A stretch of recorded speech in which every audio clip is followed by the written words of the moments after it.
Good evening, and welcome back to Lunar History. Tonight, I want to take you on a journey, one that stretches across thousands of years, countless cultures, and stories that have shaped the way we imagine the world.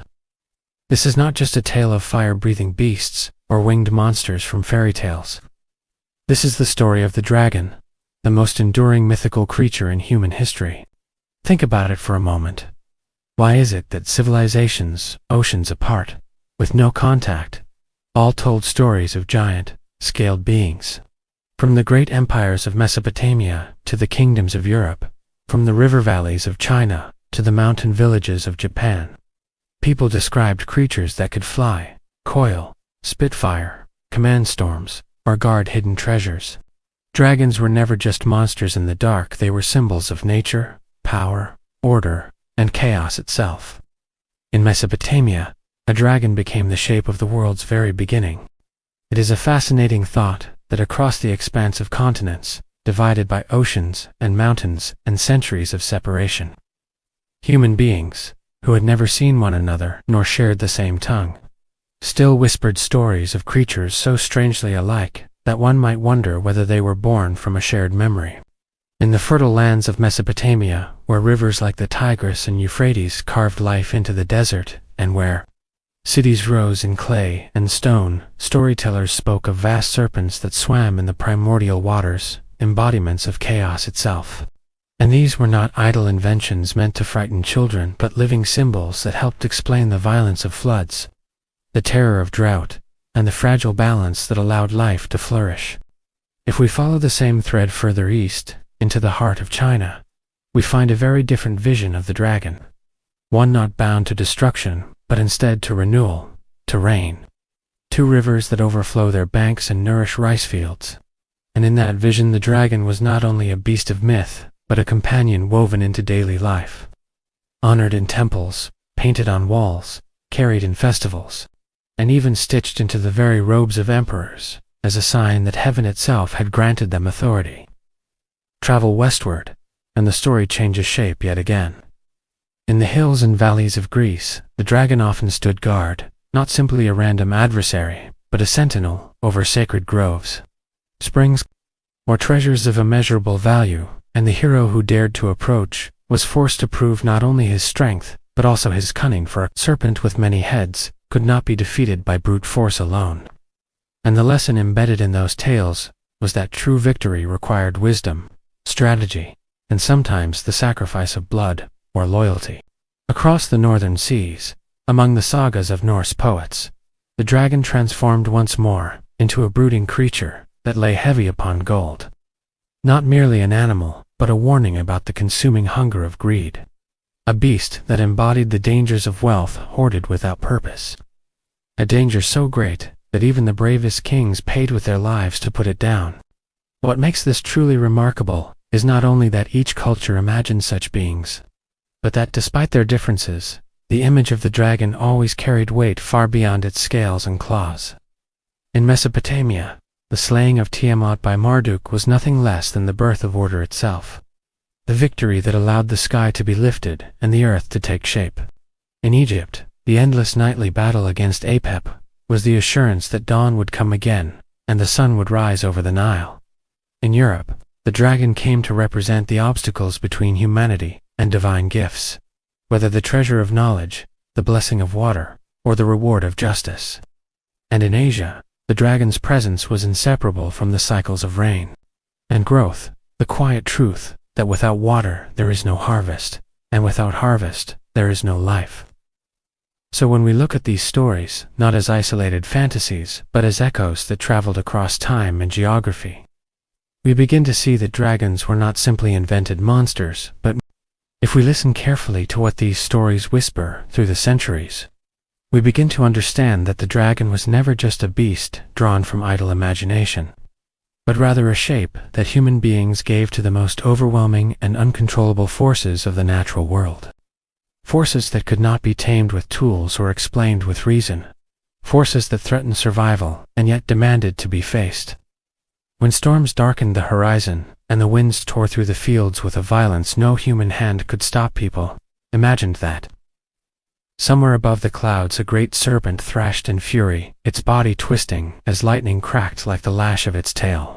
And when rivers broke free of their banks, flooding fields and homes, the image of a dragon writhing in the waters made sense of the devastation in a way that numbers and charts never could. To name the chaos was to begin to face it. And to tell the story of a hero who fought such a beast was to whisper the hope that perhaps balance could be restored. In Mesopotamia, chaos took the form of Tiamat, the vast sea serpent whose body represented the wild, endless waters before creation. And her defeat by the god Marduk was not a simple tale of violence, but a cosmic explanation for how the ordered world came into being. How the sky was stretched overhead, how the land became firm beneath human feet, how rivers were carved to water the soil. Among the earliest voices carved into clay tablets, there is one tale that stands above all others in its grandeur. A story that attempts nothing less than to explain the very birth of the world itself. And at the heart of it lies the figure of Tiamat, a serpent vast enough to embody the endless seas of chaos. To the people of Mesopotamia, who lived at the mercy of rivers that could both nourish and destroy, Tiamat was more than a monster. She was the storm without end, the ocean without shore, the mother of all creation, and at the same time its greatest threat. Her body was the swirling abyss, her breath the winds that churned the waters, and from her came the first gods, beings who quarreled and conspired, just as humans would later do. Yet, as these younger deities multiplied, and their noise grew unbearable, Tiamat turned from mother into adversary, gathering monstrous allies, and rising in fury against her own children, determined to drown them all in the waters of unmaking. In this moment of peril, the pantheon sought a champion, and it was Marduk, a god not yet supreme but bold enough to step forward, who offered himself to face the chaos serpent. The price of his courage was clear. If he succeeded, he would claim kingship among the gods. And if he failed, all creation would collapse back into the abyss. With a net to ensnare her, a bow strung with divine power, and the four winds summoned to his command, Marduk strode forth to meet the serpent whose coils filled the heavens. The clash was no ordinary battle. It was the first great contest between order and disorder. Yet the Mesopotamians were not alone in envisioning a serpent as the face of chaos. For in the highlands of Anatolia, where the Hittites carved their cities between rocky ridges and forested valleys, a similar drama unfolded in the stories they told. And at its center was a storm god locked in a relentless struggle with a creature called Illuyanka, unlike Tiamat, who was a mother of gods and the endless sea itself. Illuyanka was a monstrous serpent whose power lay not only in brute strength, but also in cunning, a foe capable of robbing even the divine of their very essence. In one telling the storm, God faced the serpent in battle, but was defeated so utterly that Illuyanka stole from him both his eyes and his heart, leaving him blind and broken, a god stripped of the very things that made him whole.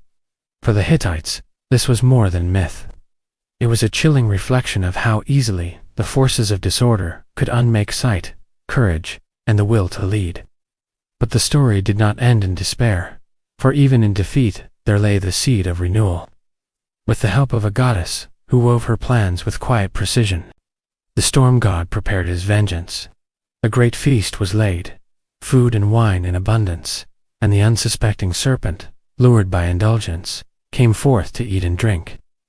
As Illuyanka coiled himself in satisfaction, ropes were cast over his body, binding him so that the storm god, though weakened, could rise once more and strike the final blow. Further to the west, along the coastal cities of Canaan, where the sea pressed constantly against the land and storms could rise without warning, storytellers shaped yet another vision of the serpent of chaos, and here it bore the name Lotan, unlike the single-bodied serpent of the Hittites or the cosmic sea mother of Mesopotamia.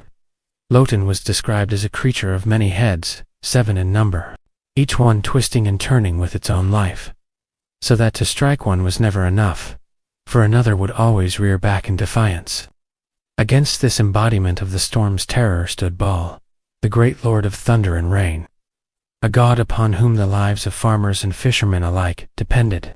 For without his favor, the skies would withhold their waters, and the earth would dry and crack. To the people of the Levant, Baal's battle with Lotan was more than a mythic duelet, was a reflection of the eternal struggle between the forces that bring life and the forces that deny it.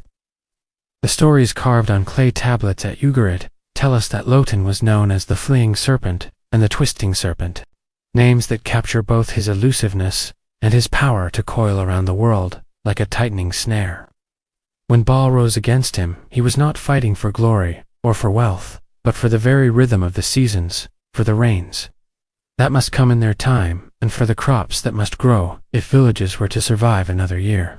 In the thunder of Baal's chariot, the people could hear the reenactment of that first great victory. The storm god breaking through.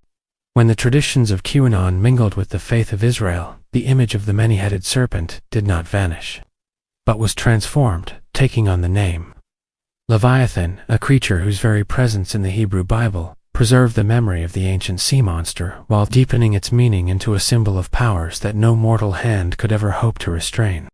Leviathan was not merely a beast of the waters, not merely a reptile writ large upon the imagination, but the embodiment of all those forces in nature that rise up beyond human control.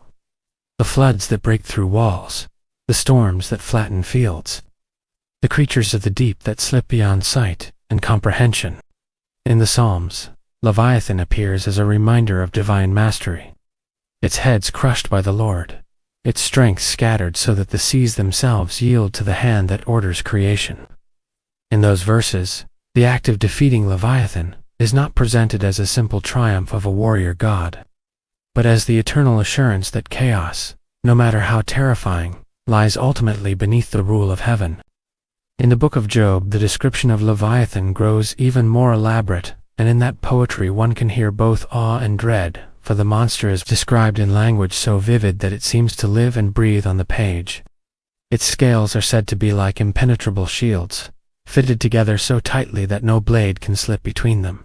Fire and smoke pour from its mouth, as though the sea itself had learned to exhale storm and flame. Across the desert sands of Egypt, where the Nile carried life through a land otherwise defined by the harshness of sun and stone, people also spoke of a serpent that embodied the untamed and destructive forces of existence. A serpent they called Apep, or Apophis, whose presence was felt not in the depths of the sea, but in the endless night through which the sun god, Ra, was forced to travel in his solar bark. To the Egyptians, the rising of the sun was never something to be taken for granted. For each evening, as the fiery disk sank below the horizon, it seemed to vanish into a realm of danger, uncertainty, and silence. And what awaited it there was not gentle rest, but the coils of a creature whose sole desire was to devour the light and plunge the cosmos into eternal darkness. Apep was not merely a monster of myth. He was the nightly fear that the order of Mat, the balance that held heaven, earth, and underworld together, might collapse into chaos. The vision of Ra's journey through the underworld was painted on tomb walls and recited in hymns, and again the same confrontation was shown. The sun god steering his boat through black waters, while the immense serpent stretching longer than mountains rose up to strike. Priests spoke of how Apep's roar shook the caverns of night, how his body churned the waters, and how his eyes gleamed with the malice of disorder itself. Each night the serpent lunged at the vessel of Ra, and each night he was met by the gods who traveled beside their lord, striking from the fertile river valleys of Egypt, where night and dawn were imagined as a struggle between light and the serpent of darkness. We can journey eastward into the ancient lands of Persia, where mountains rose high above windswept plains, and kings traced their lineage back through both warriors and gods. And there we encounter another dragon, a creature unlike the sea beasts of the Levant or the endless coils of Apep. For in the Persian imagination the serpent took the form of Azidahaka, a monstrous being with 3 terrible heads, each one hungering not merely for flesh but for the very essence of life itself. In the myths preserved within the Avesta, the sacred scriptures of Zoroastrian tradition, Azidahaka was more than a predator of men. He was the embodiment of famine, corruption, and tyranny, forces that gnawed at the body of society, just as surely as hunger gnaws at the bones of the poor. The tale begins with his rise under the influence of Angra Mainyu, the spirit of destruction who opposed Ahura Mazda, the Lord of Truth and Light. Fashioned as a weapon of chaos, Azai-Dahaka grew to become a terror on earth. And from the 3 mouths that gaped upon his shoulders poured not only venom, but endless desire. It was said that serpents sprouted from his body, writhing and hissing, demanding to be fed on the brains of men, so that the very existence of Azai-Dahaka was a curse upon humanity. Although the Persian dragon revealed how hunger, greed, and corruption could coil themselves into the shape of a monster, many other traditions saw the dragon less as a tyrant ruling over people, and more as the unpredictable rhythm of the natural world itself, for across cultures the serpent was bound to the cycles of rain and drought, flood, and harvest, storm, and renewal. And through these stories, people gave voice to the truth that their survival depended on forces they could neither command nor fully understand. When rivers rose higher than expected, sweeping away homes and turning fields into lakes, it was imagined as the thrashing of a dragon hidden beneath the waters, furious and unbound. When the earth cracked under the weight of drought, when seeds withered before they could sprout, the absence of the dragon's blessing was felt as keenly as the hunger itself. In every storm cloud that gathered over mountains, in every clap of thunder that shook the valleys, people heard the wings of something vast, a creature both feared and prayed to, for within its presence lay not only destruction, but also life. In China, this duality was expressed most vividly, for while in the West dragons were often treated as enemies to be slain, in the East they were revered as bringers of rain, guardians of rivers, and the very breath of heaven upon the earth. A dragon's anger could unleash floods that swept away villages, yet its generosity could summon the gentle rains upon which rice and wheat depended, making the difference between. As these myths of storms and floods, droughts and harvests spread through time, they began to take on a meaning that reached beyond the cycles of nature and entered the world of human rule. For if the dragon symbolized chaos and disorder, then the king who could claim to have conquered such a force was no ordinary ruler, but one chosen by destiny to bring balance to the land. Across kingdoms, whether in Mesopotamia, Egypt, or later in Europe and Asia, the image of the dragon slayer became bound to the very idea of kingship, a living metaphor that crowned authority, not only with might, but also with divine approval. It was not enough to wield a sword or command an army. A king had to demonstrate that he could tame the wild forces that threatened the community. And what better image of that victory than the slaying of a serpent, whose coils represented the storms, famines, and rebellions that might otherwise undo the fragile fabric of society. In Mesopotamia, Marduk's triumph over Tiamat was retold not merely as a creation story, but as the justification for the city of Babylon's rise.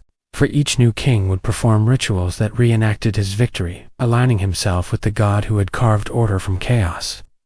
To proclaim oneself as the earthly heir of Marduk was to promise that chaos would not consume the people, that justice and structure would hold. In Egypt, the pharaoh was seen as the guardian of Mat, the cosmic order, and though he did not slay Apep directly, if kings drew their legitimacy from the myths of serpent-slaying, then the memory of those victories had to be preserved not only in words but in images, for stories spoken by priests or poets could travel with breath and voice. Yet it was in the permanence of stone, clay, and bronze that the authority of ruler and the terror of the dragon were most enduringly fixed. Across the ancient world one finds seals pressed into clay that show gods or kings standing over writhing serpents, their weapons raised high, their posture calm and commanding, as if to say that chaos had already been mastered and would remain mastered so long as the ruler remained in place. These images were not idle decorations, but symbols carried into daily life, stamped upon documents, impressed upon trade goods, and seen by merchants, farmers, and officials alike. A quiet but constant reminder that the cosmic battle between order and disorder had been decided, and that their king stood on the side of the victor. On temple walls, too, the dragon's body twisted across stone in long coils, sometimes monstrous in scale, sometimes reduced to symbolic forms, yet always present as a warning and a promise. In Mesopotamia, carvings of gods, like Marduk or Ninurta, battling serpents, adorned sacred spaces, ensuring that every act of worship was also an acknowledgement of the great victory that sustained the world. In Egypt, murals painted on tombs showed Apep bound and pierced by knives, his monstrous body. The stories carved into stone and painted upon walls were not the only places where dragons took shape, for sometimes the earth itself seemed to whisper their presence, yielding bones so vast and unfamiliar that no ordinary creature could possibly account for them. Long before the sciences of geology and paleontology gave names to extinct animals, ancient people uncovered the remains of giants. Tusks, embedded in riverbanks, skulls, unearthed by floods, ribcages revealed when hillsides crumbled after storms. And in these strange relics they saw confirmation of the tales they had always known. If the bones of such creatures could be pulled from the soil, then surely the dragons their ancestors spoke of had once walked the earth or swum in the depths, and the legends were not simply stories, but echoes of an older, forgotten age. In Greece, the bones of massive prehistoric mammals were discovered near mountain caves, and villagers who stumbled upon them believed they were the remains of giants or dragons slain by heroes in ages past. Temples sometimes displayed such bones as sacred relics, proof that Heracles or other champions had indeed fought monsters whose size defied human imagination. The curved tusks of mammoths might be mistaken for horns, the skull of a mastodon for the head of a dragon, its great hollow sockets interpreted as the eyes of a beast that once breathed fire. What other explanation could there be for bones larger than? If the bones hidden in the earth seemed to confirm the ancient belief that monstrous beings had once roamed the world, nowhere did this belief flourish more richly than in Greece, where myths carried the weight of both poetry and philosophy. And dragons were often imagined not only as adversaries to be slain, but as eternal guardians, stationed at the thresholds of treasures, springs, and sacred places, too precious to be left unprotected. In these stories, the dragon was not always a creature of blind destruction, but a sentinel, whose very existence tested the worth of those who dared approach. And in this way the monster became inseparable from the treasure it guarded, for the value of any gift, whether water, gold, or knowledge, was measured by the struggle one had to endure in order to claim it. One of the most famous of these guardians was the Hydra of Lerna, a serpent with many heads that dwelled in the marshes, poisoning the land around it so that no one could live in peace until it was destroyed. When Heracles came to face the Hydra, he quickly learned that brute force alone was useless. For each head he struck down grew back twofold, and the swamp reeked with venomous fumes. Only with the aid of his nephew Elos, who cauterized each wound with fire, was Heracles able to triumph. And in this victory the myth carried a deeper lesson. Some problems cannot be solved by strength alone, for chaos like the heads of the Hydra multiplies, if not met with wisdom, patience, and cooperation. The dragon here was not simply.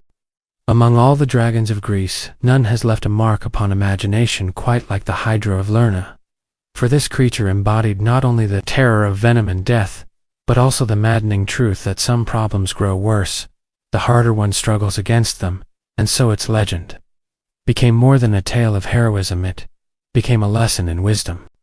The Hydra lived in the marshes near the town of Lerna, a place where stagnant waters bred sickness, and the air itself was said to carry poison. And there it coiled in its lair, its many heads swaying above the reeds, its breath so foul that men who approached could fall lifeless before even feeling the sting of its fangs.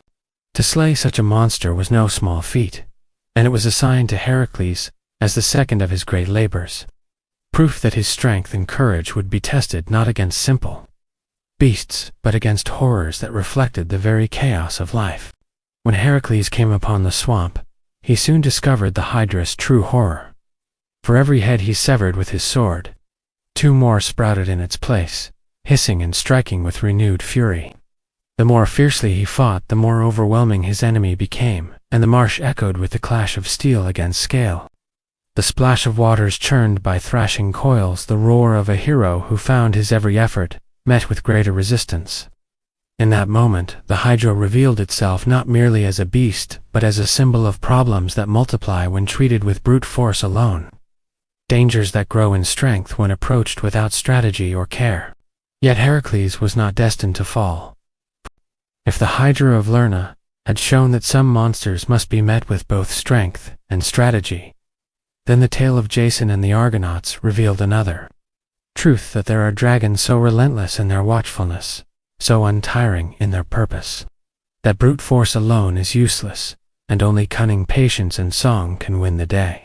For the prize sought by Jason was no ordinary treasure, but the golden fleece, a shining relic hung upon a sacred tree in the distant land of Colchis, guarded by a dragon whose eyes never closed, whose coils never loosened, and whose very breath could fill the night with terror. To reach the fleece, Jason had already endured countless perils. Yet it was this final challenge that stood as the truest test. For the sleepless dragon was not a foe that could be tricked by sheer courage, or subdued with a sword. It was the embodiment of vigilance itself, an eternal guardian set by the gods. The Argonauts, weary yet determined, watched from the shadows as the dragon stirred, its body winding endlessly around the trunk of the sacred tree, its scales glimmering like bronze beneath the pale moonlight. Each movement of its tail sent shivers through the earth, each flare of its breath scorched the grass at its feet, and above them all, the golden fleece swayed gently in the night air, radiating a light that seemed both inviting and unreachable. No man dared approach, for the beast's eyes glowed with the fury of eternal wakefulness, and its hiss was like the breath from the enchanted groves of Colchis, where a dragon was lulled into sleep by song. The image of the serpent traveled onward through centuries, reshaped again and again, until even empires drew upon its power, and nowhere was this more striking than in Rome, where the dragon ceased to be only a beast of myth, and instead became a banner carried into battle. To the Romans, who built their dominion upon discipline, spectacle, and the art of war, symbols were weapons as powerful as swords, for they bound soldiers together in loyalty and struck fear into the eyes of their enemies.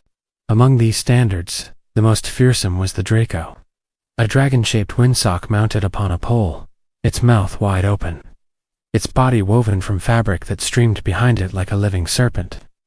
When the cavalry charged, the Draco caught the wind filling and billowing, so that it appeared to coil and twist above the horsemen, the air whistling through metal tubes in its head to produce an eerie shrill sound, like the hiss of some otherworldly creature sweeping down from the heavens. To see such banners surging over the battlefield was to face not only men in armor, but the embodiment of chaos itself. Claimed and mastered by Rome, the dragon, once a terror lurking in swamps, seas, and sacred groves, had now been tamed into a sign of power, transformed into an emblem that proclaimed the empire's authority. Each charge of as the banners of Rome fell, and new kingdoms rose in the north, the image of the dragon did not fade into silence, but was reborn in the sagas of the Norse, where the creature took on a form more sinister and inward.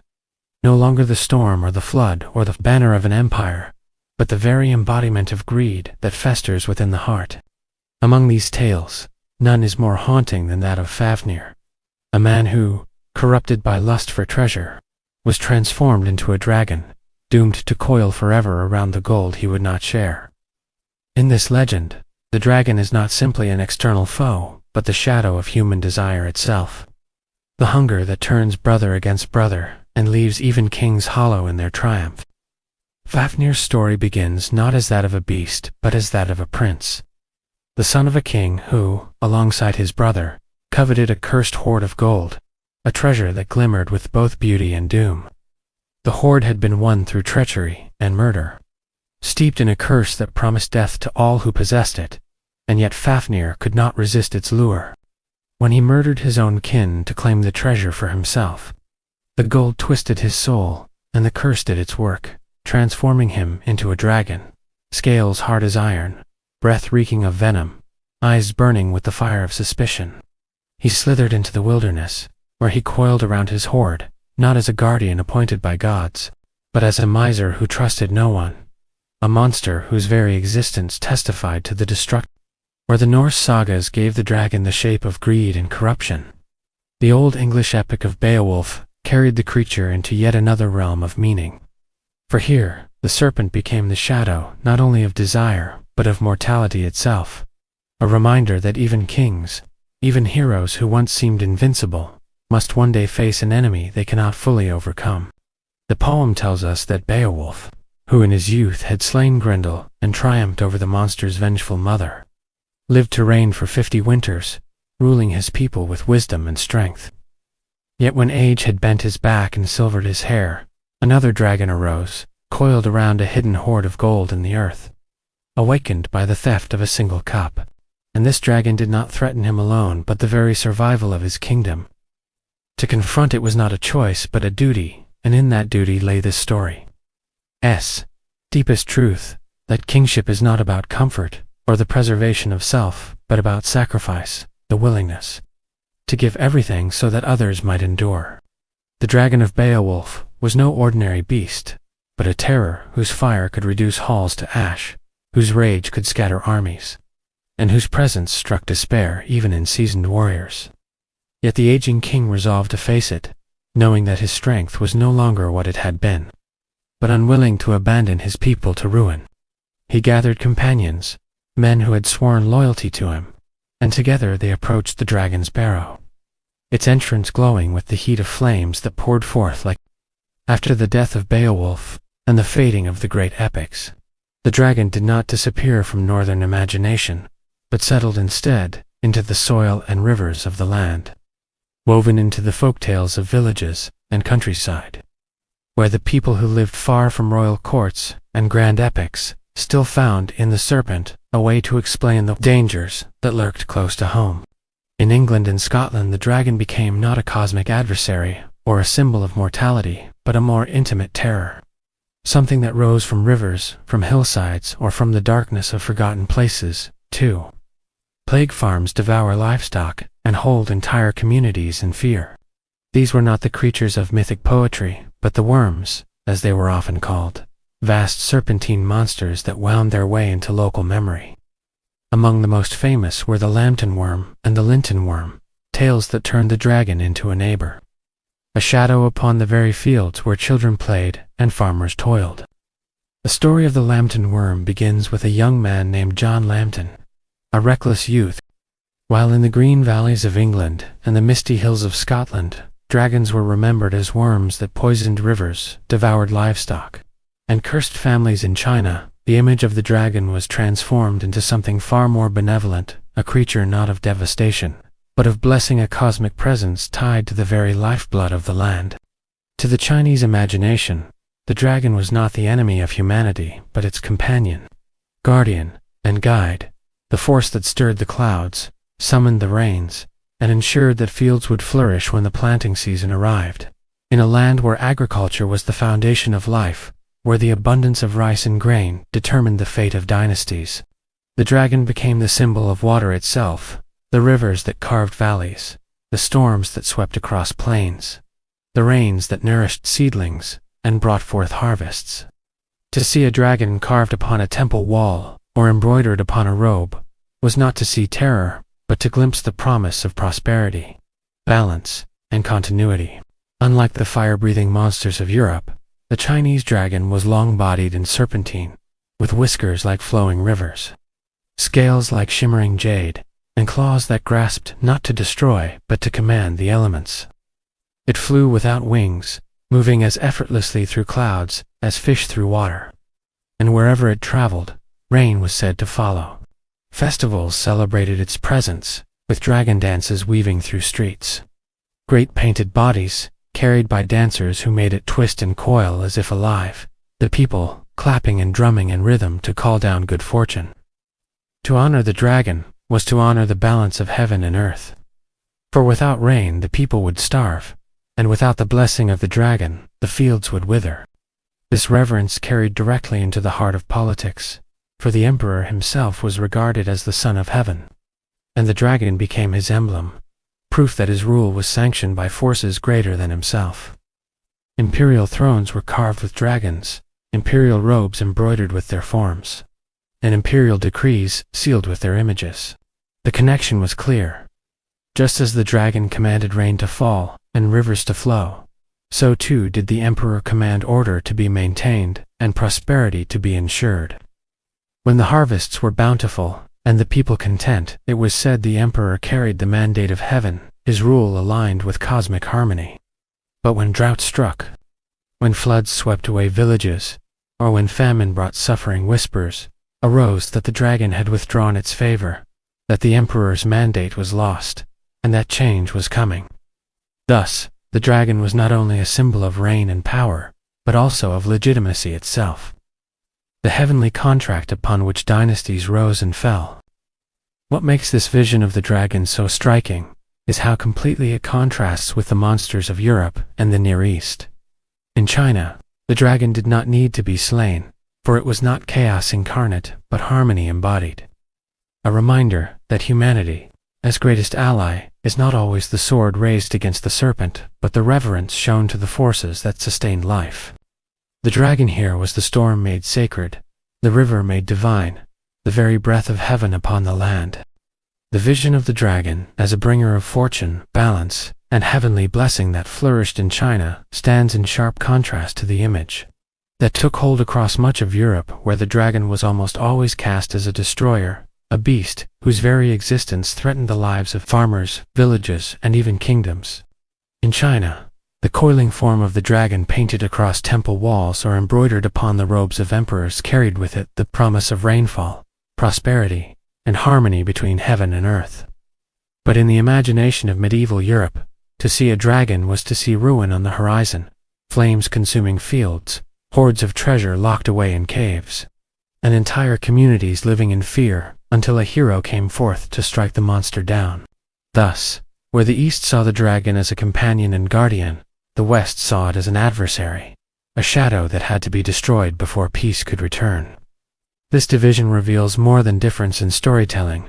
It reflects the very landscapes and anxieties of the people who told these tales. In China, the rhythm of rivers and monsoons made the dragon a natural ally, for water was both a gift and a necessity. And to honor the dragon was to call down the rains that made civilization flourish. In Europe, where storms were unpredictable, where wild beasts prowled the forests, and where castles guarded against raids and wars, the dragon took on the form of chaos incarnate, a predator coiled around gold and power, its death necessary for the renewal of the land. The same creature, imagined in two different ways, became either a friend or a foe, depending on the relationship between humans and the natural world they inhabited. The benevolent Chinese dragon glided through clouds without wings, moving with grace, guiding rains to the fields, watching over emperors as a symbol of rightful rule. It was celebrated in festivals, its body recreated in vivid colors, and carried through the streets by dancers whose movements made it sway and ripple, as though alive. A joyful reminder that balance and prosperity were within reach. Meanwhile, the European dragon crouched in lairs carved into mountainsides, its wings spread wide, its breath a fire that devoured everything in its path, its treasures locked away not to be shared, but to rot beneath its claws. Where the Chinese dragon gave, the European dragon withheld. Where one bestowed rain, the other scorched the land. Where one confirmed the emperor's mandate, the other tested the knight's courage. And yet, in both visions, the dragon remained a symbol of power beyond the ordinary, a force too vast to be ignored. To the Chinese, its benevolence was a reminder of harmony between man and nature, a reassurance that order could be maintained if respect was shown to the heavens. To the Europeans, its malice was a reminder of the dangers lurking in the wild, the inevitability of conflict, and the eternal need for courage in the face of overwhelming odds.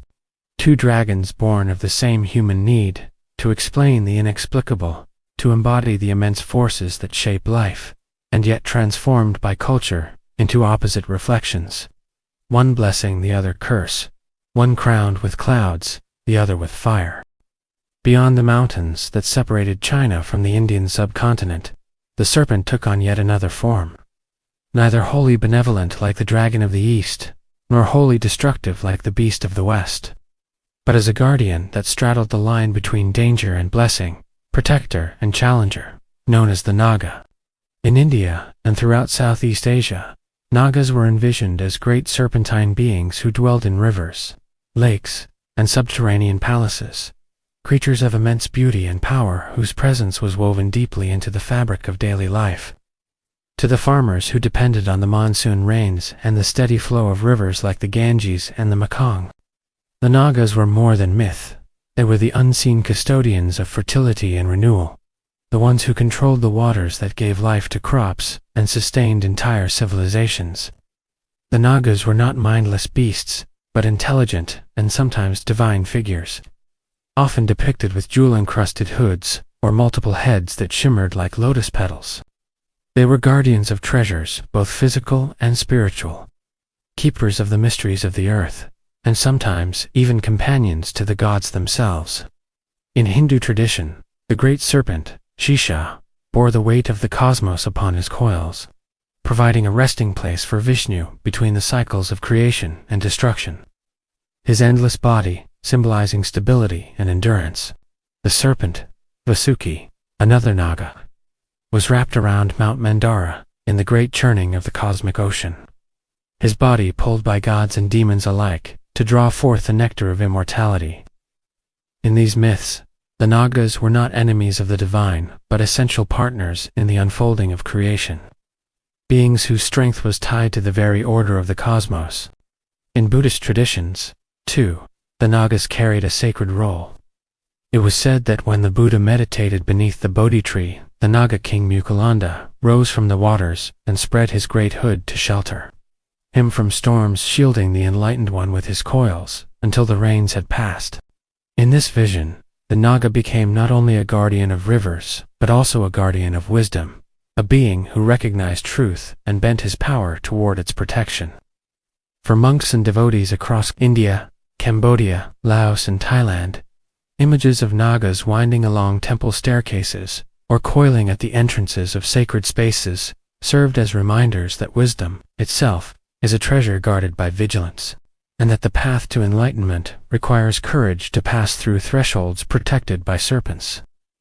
Yet the Nagas were never entirely tame, for like the rivers they embodied, they could be both life-giving and destructive. When honored, they brought rainfall and fertility, ensuring that rice paddies and fields flourished. When angered or neglected, they could withhold the waters, unleashing drought or floods in retribution. Villages performed rituals and offered prayers to keep the Nagas appeased, weaving them into the very rhythm of agricultural life. In this way, the serpents became part of a living covenant between humans and nature, a relationship marked by reverence, fear, and gratitude. Through the Nagas, India and Southeast Asia offered yet another interpretation of the dragon's timeless image. Not simply monster, not merely benefactor, but a guardian spirit who held the power of both destruction and renewal.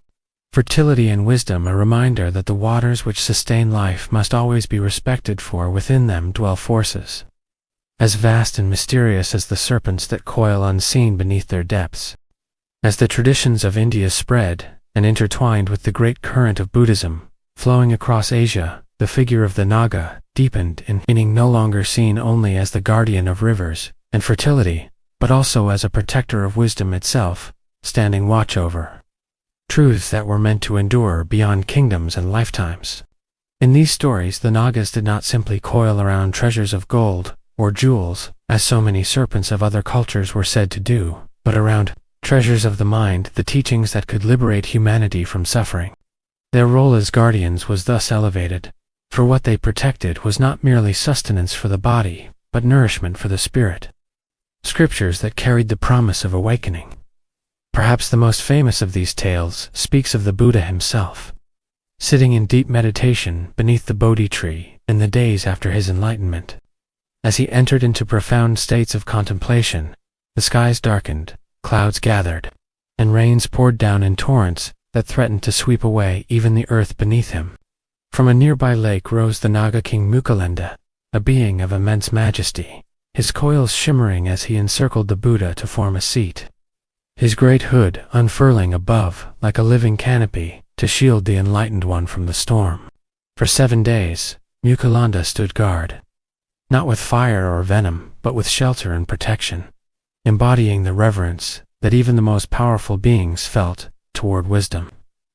When the storm subsided, the serpent uncoiled and, bowing before the Buddha, took on human form to pay homage. In this moment, the dragon of chaos was transfigured into a guardian of truth, a reminder that power finds its highest purpose not in domination, but in service.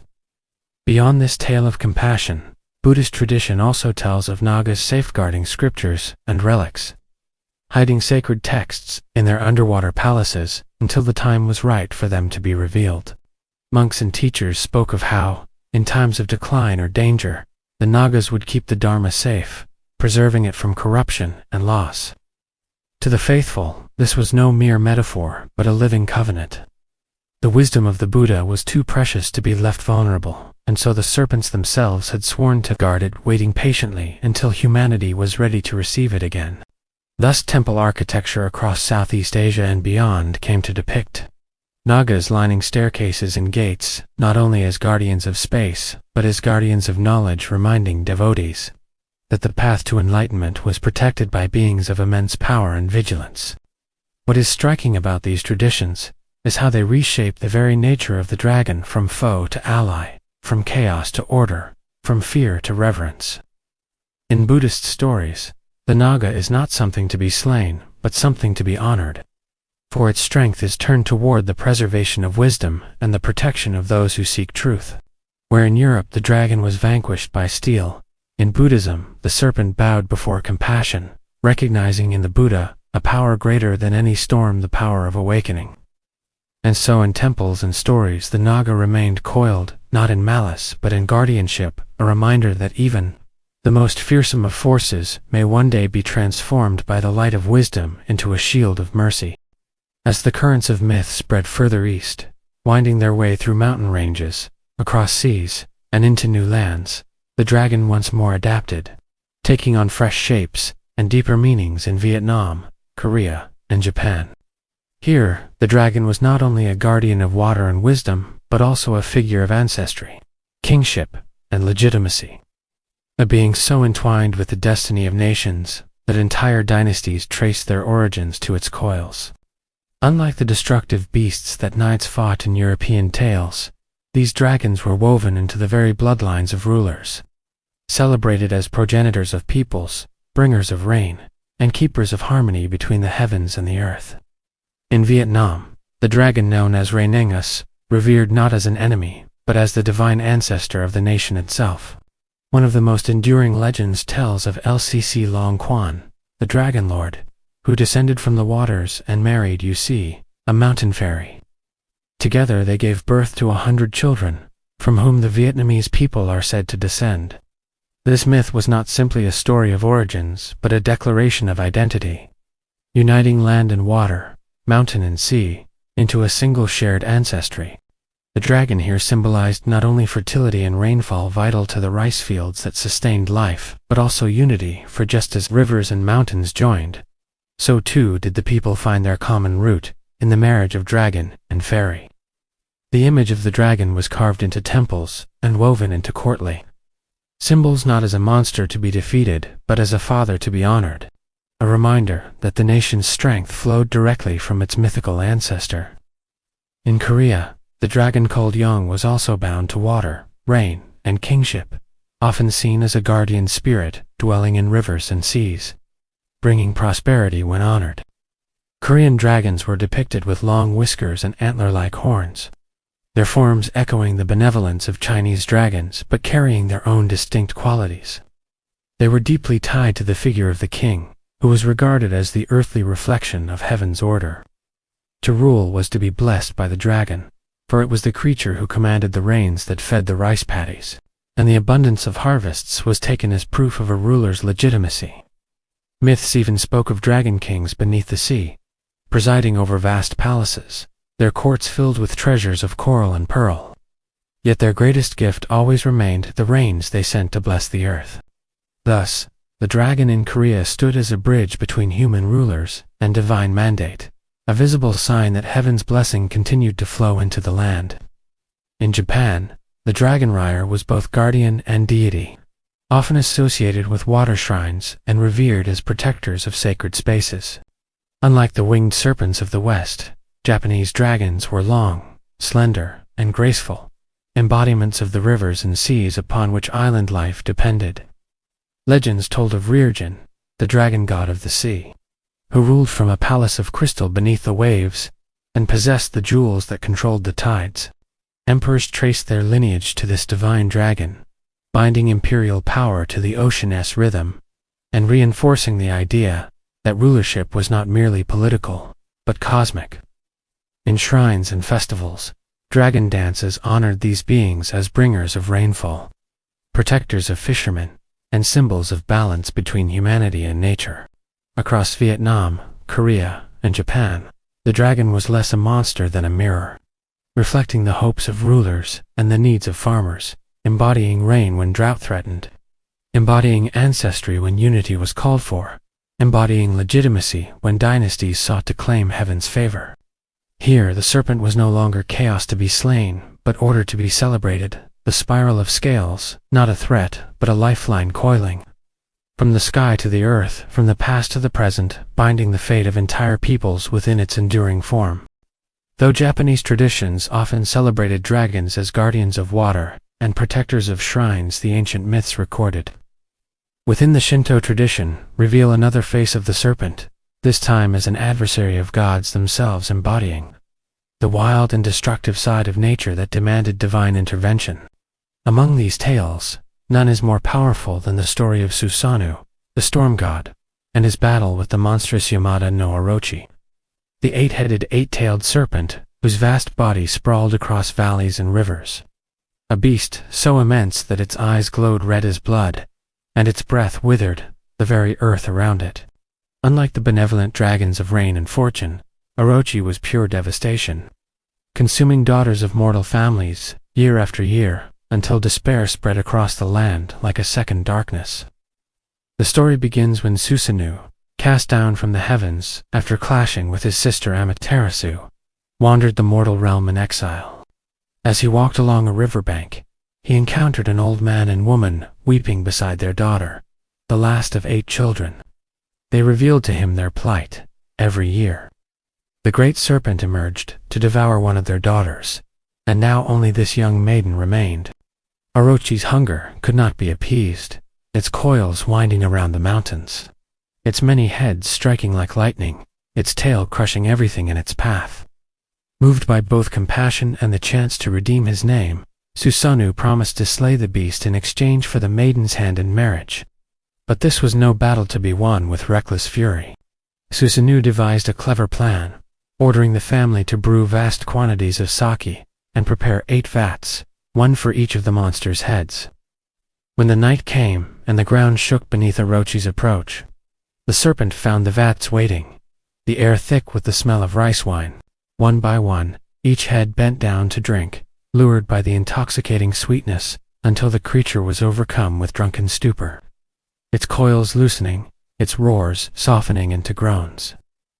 Seizing the moment, Susanoo drew his mighty sword and struck, hacking through the beast's necks until its heads lay severed and its colossal body stretched lifeless across the valley. Yet within the creature's tail he discovered something even more extraordinary: a sacred sword, later known as kusanagi, a treasure that would become one of the 3 imperial regalia of Japan, a symbol of divine authority and the legitimacy of emperors. This tale of Susanoo and Orochi reveals how Japanese myth wove together the strands of chaos, divinity, and kingship. The serpent here was no mere monster, but the embodiment of unchecked destruction, a force that even gods had to overcome to restore balance. By defeating Orochi, Susanoo not only saved a family, but also claimed a divine weapon that tied the fate of Japan's rulers to the authority of heaven itself. Just as the dragons of China confirmed the emperor's mandate, and the Nagas of India sheltered wisdom, here in Japan the slaying of a serpent affirmed the cosmic order, proving that chaos could be mastered and transformed into the very symbols of power and legitimacy. Thus, in the valley where the storm god's blade fell, the dragon's image shifted once again from destroyer to cornerstone of imperial myth, from consuming shadow to sacred inheritance, ensuring that the dragon's role in Japan would forever blend terror with reverence, chaos with kingship, and myth with the living traditions of a nation. As the echoes of Susanoo's triumph over the 8-headed serpent reverberated in the east, the image of the dragon in Europe was undergoing a profound transformation, molded not by the rhythms of rain or the rise of dynasties, but by the growing power of Christianity. which sought to give every mythic creature a place within its spiritual vision of the world. For the faithful of medieval Europe, the dragon ceased to be simply a beast of the wild, or a guardian of treasure. It became something far darker and more cosmic. The very embodiment of sin, temptation, and the adversary of God himself. In scripture and sermon, the dragon was equated with Satan, the ancient serpent of Eden who whispered lies to Adam and Eve, the dragon of Revelation whose coils threatened heaven and earth alike. To fight a dragon was not merely to protect a village or a kingdom, but to enact, in miniature, the eternal struggle between divine truth and infernal deceit. In this context, the stories of saints who confronted dragons became not just local legends, but sacred allegories, dramatizations of the Church's victory over evil. Among them, none shone brighter than the tale of St. George, the soldier saint whose image would one day adorn flags, banners, and icons across Christendom. His story told of a town besieged by a dragon that dwelled near its spring, a beast whose venom poisoned the waters until the people were forced to appease it with daily sacrifices. First came sheep, then oxen, and when none were left, the townspeople drew lots to decide which of their daughters would be given. On the day the lot fell to the king's own child, the princess was led in sorrow to the waiting dragon, her fate sealed by the monster's endless hunger. But as she stood before the beast, St. George rode forth, clad in armor and carrying a lance that gleamed in the sunlight. With a prayer upon his lips, he charged, driving his weapon into the dragon's side. The creature collapsed, subdued but not slain, and George instructed the princess to lead it into the city with her girdle as a leash, a symbol that even the weakest could control what once seemed invincible when armed with faith. Before the gathered townspeople, George declared that he would finish the dragon only if they accepted baptism, a pledge of their devotion to God.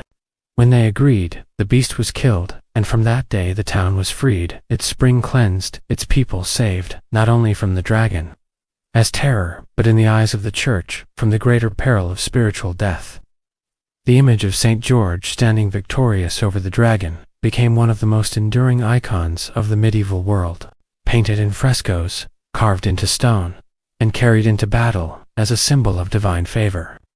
Yet his story was only one among many. St. Martha was said to have tamed the Tarasque in southern France. St. Michael the Archangel was depicted trampling the dragon of Revelation, and countless local saints were remembered for driving serpents from wells, hills, and valleys.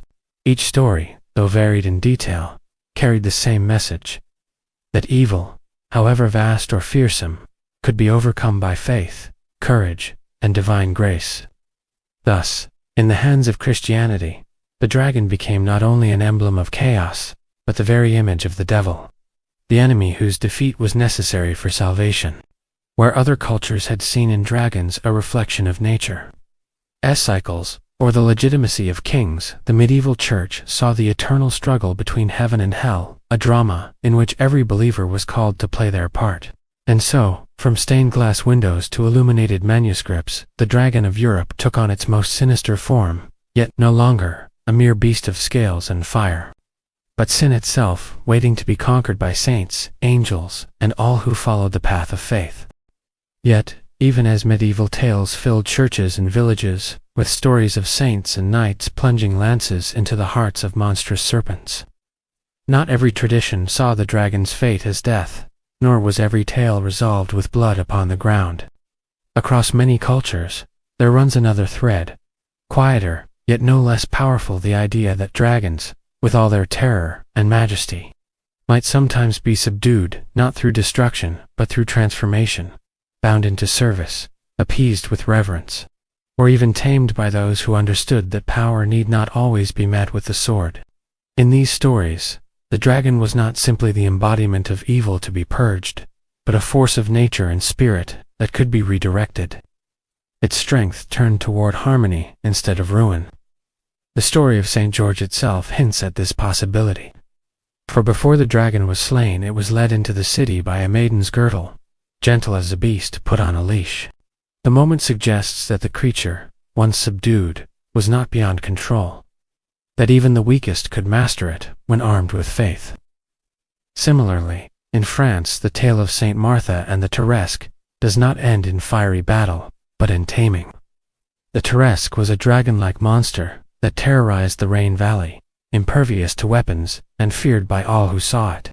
Yet Martha, arriving with nothing but her prayers and the sign of the cross, calmed the beast with hymns and holy water, so that it became docile enough to be led into the town, though it was eventually killed by the fearful populace. In Martha's presence it had been transformed, a reminder that sometimes the true victory lay not in force, but in the power of compassion. Outside the Christian world, stories abound of dragons bound rather than slain. In Greek mythology, Typhon, the monstrous serpent who challenged the gods themselves, was not destroyed but buried beneath Mount Etna, his restless stirrings said to cause the volcano's eruptions. In Mesopotamian traditions, gods chained serpents to keep them from devouring creation, ensuring balance rather than annihilation. Even in the East, the image of binding and appeasing was strong. In China, dragons were honored through rituals and offerings, so that they would continue to bring rain instead of withholding it. In India and Southeast Asia, Nagas were propitiated through ceremonies at rivers and wells. Not because they could be defeated, but because harmony required respect, a partnership between human communities and the powers that dwelt in water. This idea of taming or binding dragons reveals a profound truth hidden within these stories: that what humanity fears most is not always meant to be destroyed, for destruction is often temporary and chaos, like the sea or the storm, will always return. Instead, these myths suggest that survival lies in learning to live with the dragon, to chain it without cruelty, to honor it without surrender, to tame it without erasing its power. Dragons are, after all, embodiments of the forces that lie beyond human control nature. Desire, time, even wisdom, and to slay them utterly is to risk cutting oneself off from the very powers that sustain life. Thus, across centuries and continents, the dragon is sometimes a corpse at a hero's feet, but just as often it is a subdued guardian at the gates of temples, a chained giant beneath the earth, or a coiled serpent waiting patiently beside the Buddha. To bind, appease, or tame is to acknowledge that not all chaos can or should be destroyed. Sometimes the greatest act of courage is not to kill the dragon, but to find a way to live alongside it, turning fear into guardianship and terror into strength. Whether slain by a knight's lance, appeased with offerings beside a river, or bound beneath the weight of a mountain, the dragon in every tale whispers the same truth, that it is never merely an animal, never only a beast of scales and claws, but always a symbol of forces vaster than any single human life. In its coils lie the storm that can flood a valley, the drought that can crack the earth, the hunger that corrodes the heart, or the temptation that leads men astray. In its fire we see both destruction and the spark of transformation. In its treasure we glimpse both material wealth and the secrets of wisdom. No matter the culture, the story, or the age, the dragon appears as a reminder that humanity forever stands in the shadow of powers it cannot wholly command, and that survival depends not on denying those forces but on meeting them with courage, wisdom, and sometimes the cooperation of others. This truth is reflected in the myths of Europe, where dragons demanded the strength of saints and knights, yet victory was never achieved by brute force alone. George required divine faith, Beowulf needed Wiglaf's aid, and Jason relied on trickery and song. It is reflected in the East, where dragons commanded rain and fertility, and the people understood that harmony with such powers came not through violence but through reverence and ritual. It is reflected in India, where the Nagas, protectors of rivers and scriptures, could bring life or ruin depending on whether they were honored or neglected, and it is reflected in Japan, where Susanoo did not slay Orochi by strength but by cunning, transforming chaos into sacred regalia, a symbol of divine authority. In every culture, the dragon is a challenge greater than one person alone, a trial that forces mortals to reach beyond themselves, to call upon faith, community, or cleverness to endure. What makes these stories endure is not only the grandeur of battles or the majesty of scaled forms, but the lesson they carry: that humanity is small before the vastness of nature, desire, and time, yet not powerless. When a village bands together in prayer, to appease a river serpent when a king risks his life to protect his people from fire and venom. When a monk sits in meditation beneath the sheltering hood of a naga, the same truth emerges that human courage shines brightest when it confronts what cannot be controlled. The dragon does not merely test strength. It tests humility, compassion, and the ability to see beyond the self. Perhaps that is why dragons appear everywhere, from the sands of Mesopotamia to the mountains of Japan, from the manuscripts of monks to the dances of festivals. They are less about the creatures themselves and more about what they awaken within us. They remind us that life is not free of storms, greed, or chaos, but that these trials demand more than sword and shield. They demand wisdom to know when to fight, courage to face what terrifies us, and cooperation to endure what no one could withstand alone. In this way, the dragon endures as a mirror of the human condition, a force too great to ignore, yet one that, when faced with bravery and insight, reveals not only the dangers of the world, but the resilience of the human spirit. From the earliest myths carved into clay tablets to the stories whispered by firelight in distant villages, dragons have endured as one of humanity's most powerful and persistent symbols. They appear in Mesopotamia, where Tiamat's chaos was carved apart by Marduk to form the very fabric of creation, and in the myths of the Hittites, where the storm god's struggle with Ilo-Yonka reminded mortals that order was never free, always purchased at a cost. They rise again in the tales of bullfighting Lotan, or in the Hebrew scriptures, where Leviathan coils as the image of forces beyond human command. In Egypt, App threatened the sun each night, while in Persia, the three-headed Azid-Ahaka personified famine and corruption. Across every one of these stories, the dragon was not just a monster but a living emblem of what lay beyond the fragile borders of human control: floods, storms, hunger, and fear. Yet dragons were never only destructive. They were woven into the cycles of nature, linked to the rhythm of rain, drought, and harvest. They became symbols of power, political legitimacy, and the authority of kings who proved themselves by slaying chaos. In temples, seals, and carvings, dragons stood as cosmic adversaries, reminders that human life itself was defined by struggle against the overwhelming. And when ancient people uncovered the bones of creatures they could not understand, they saw in those fossils the shadows of dragons, evidence that the myths must surely have been true.